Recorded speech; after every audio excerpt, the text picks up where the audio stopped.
Bismillahirrahmanirrahim. Assalamualaikum warahmatullahi wabarakatuh. Hai teman-teman, buat kalian semua yang lagi bingung untuk mencari materi istisan dalam pelajaran usul fikih, kalian semua berada pada video yang tepat. Karena kami berdua di sini akan membelah tuntas yang namanya materi istisan. Yang konon katanya istisan itu sangat membuat overthinking para mahasiswa. Banyak yang mengira istisan itu ialah akal-akalan ulama untuk membuat syariat ataupun hukum baru.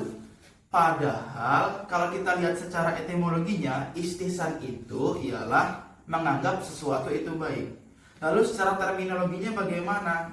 Menurut Syekh Abdul Khalaf, istisan ialah al-istisna'u huwa udulul mujtahid an muqtada qiyasi jaliin ila muqtada qiyasi khafi au an hukmi kulli ila hukmi istisna'i lidalil qadaha fi aqlihi ladaihi rajahu hadzal udulu.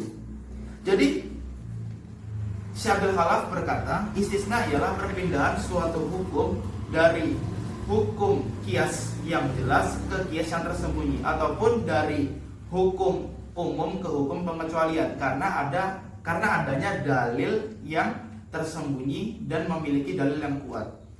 Jadi analisanya, istisan itu bukan sekedar ataupun semata-mata membuat syariat ataupun hukum baru, tetapi pergeseran logika supaya mencapai kemaslahatan umat. Lalu banyak yang bertanya, apakah ada landasan hukum gitu kan terhadap istisan tersebut? Jawabannya ada, yaitu Allah berfirman di surat Al-Baqarah ayat 185 yang berbunyi Bismillahirrahmanirrahim, ma yuridullahu bikumul yusra wa la yuridu bikumul usra, yang berartikan Allah itu menghendaki sebuah kemudahan, bukannya menghendaki kemungkaran. Lalu ditanya lagi, kalau di hadis ada atau tidak, Kak? Jawabannya ada, yaitu hadis asar dari sahabat Ibnu Mas'ud yang berbunyi ma ra'ahul muslimuna hasanan fahuwa indallahi hasanun. Apa yang dipandang baik oleh kaum muslim, maka baik pula di sisi Allah Subhanahu wa taala. Lalu lebih lanjut lagi kualifikasinya, banyak orang yang bertanya, bagaimana sih Kak apa yang namanya istisan itu bisa dianggap sah atau bisa dipakai gitu kan. Kita akan bedah dengan menggunakan hukum taklif dan hukum wati'nya. Jadi yang namanya hukum asal suatu larangan, hukum taklif, itu adalah haram. Sekali lagi kami katakan, hukum asal suatu larangan itu adalah haram. Contohnya, hukum dilarang merokok, dilarang berzina, dilarang mencuri, itu hukumnya haram. Tapi karena ada sebab musababnya gitu kan, sebab musababnya ataupun hukum wati bisa jadi mubah. Jadi bisa jadi mubah, tapi bukan contoh yang di atas tadi ya, yang namanya mencuri, yang namanya berzina, itu tidak bisa jadi mubah. Itu memang mutlak haram. Ada contoh-contoh yang lain nanti yang akan disampaikan. Makanya macamnya istisan itu ada dua. Yang pertama menguatkan kias khafi di atas kias jali. Lalu yang kedua mengecualikan aturan khusus ke aturan umum, supaya tidak ngawang kemana-mana atau kita bingung gitu kan. Kita minta teman kita untuk menjelaskan ataupun memberikan contoh istisan yang tepat.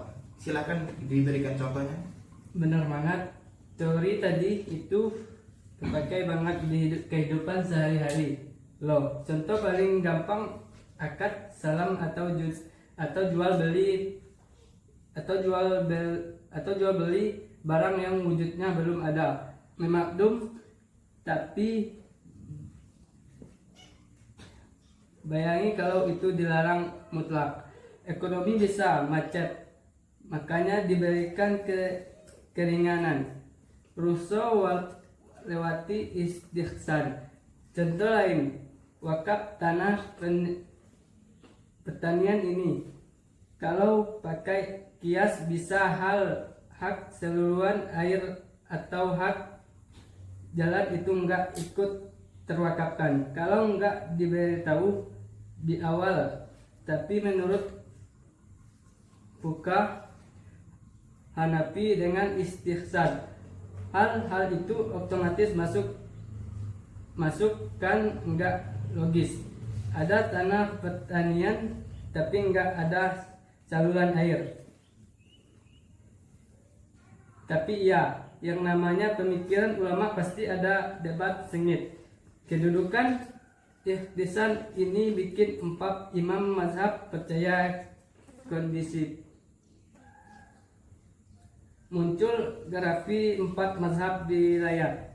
Mazhab Hanafi itu yang paling sering pakai ihtisan. Mazhab Maliki juga support banget.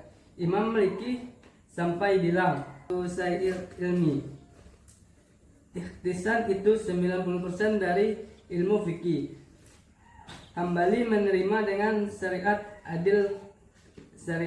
adil khusus.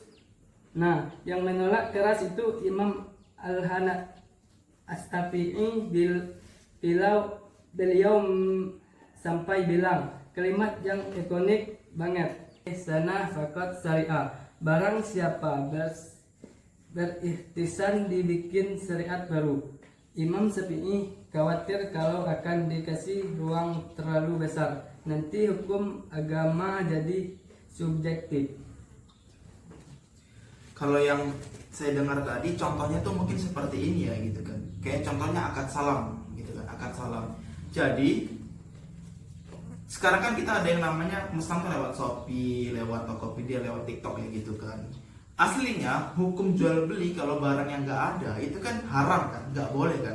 Yang namanya beli sesuatu berarti ada barang, ada duit kita beli. Sedangkan kalau yang kayak di Shopee, di Tokopedia gitu kan kita nggak ada tuh barangnya di sana jauh gitu kan. Terus duit kita di sini aslinya nggak, aslinya haram. Tetapi karena adanya istihsan ini dirubah hukumnya yang dari haram menjadi mubah gitu kan, karena itu kebutuhan. Karena kalau tidak seperti itu, tidak mengikuti zaman, maka ekonomi akan macet, akan rusak, akan anjlok ekonominya. Jadi seperti itu.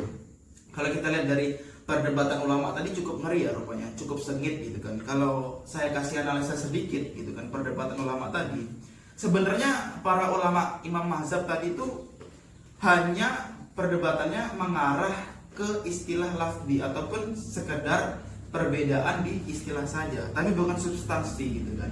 Kenapa Imam Syafi'i menolak keras ada yang namanya istihsan?